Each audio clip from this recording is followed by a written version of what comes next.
Les Amis de Versailles sont très fiers de présenter la restitution du boudoir de Marie-Antoinette, appelée également la Méridienne.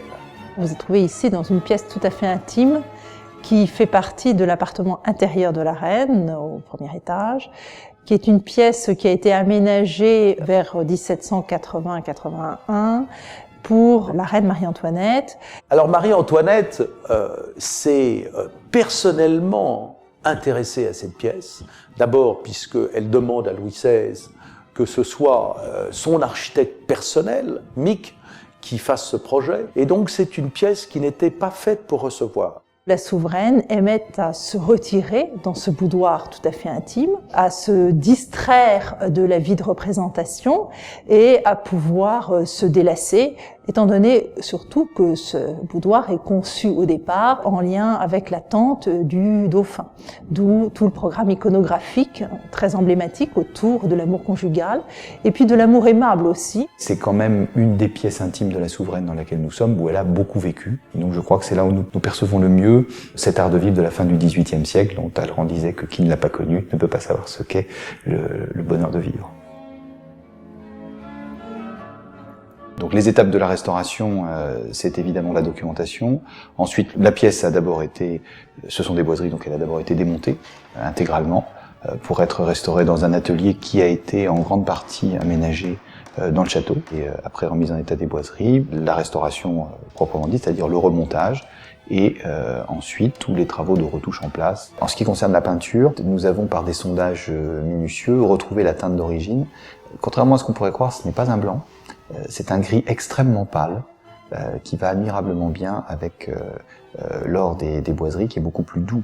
Et Vatin nous dit d'ailleurs que le blanc de roi est l'ami de l'or, c'est lui qui le met le mieux en valeur. Cette peinture qui est veloutée, profonde, extrêmement distinguée, avec un très beau mat. Nous avons fait un travail sur la dorure qui est un travail extrêmement méticuleux. Vous avez à peu près aujourd'hui 80% de la dorure ancienne qui a pu être sauvée, raccordée. L'ensemble est complètement patiné dans le ton. Et ce qui est assez extraordinaire ici, c'est que on a une continuité parfaite entre le bois doré, le marbre doré et le bronze doré.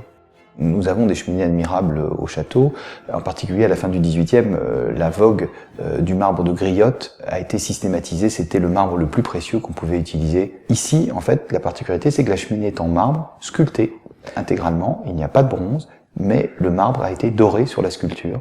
C'est le seul endroit du château où nous avons ce phénomène. Le dernier point dans les finitions, c'est également le parquet. En le nettoyant, nous avons retrouvé dans des parties qui étaient sous les plinthes et en particulier dans des fonds de placard, en fait la teinte d'origine, qui est attestée par les textes, et en particulier par le fameux traité de Vatin, dans lequel nous avons en fait cette façon de mettre les parquets en teinte, en couleur d'orange ou de citron. À la fin du XVIIIe siècle, les décors intérieurs des appartements privés du château atteignent peut-être pas un luxe, mais un raffinement jamais égalé. Et c'est peut-être ça la gloire de Versailles, c'est que il y a beaucoup de palais dans lesquels on a des choses époustouflantes, de l'infiniment grand, mais trouver la même qualité dans l'infiniment petit est peut-être ce que l'on trouve nulle part ailleurs. Et j'en veux pour preuve ici, par exemple, la quasi-orfèvrerie que représentent les bronzes, c'est de la bijouterie, ce sont des choses absolument admirables.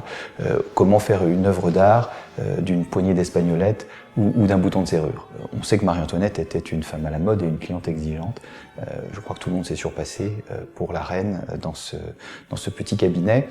Nous sommes ici dans un monde merveilleux dans lequel je crois que nous ne pourrions pénétrer que par effraction.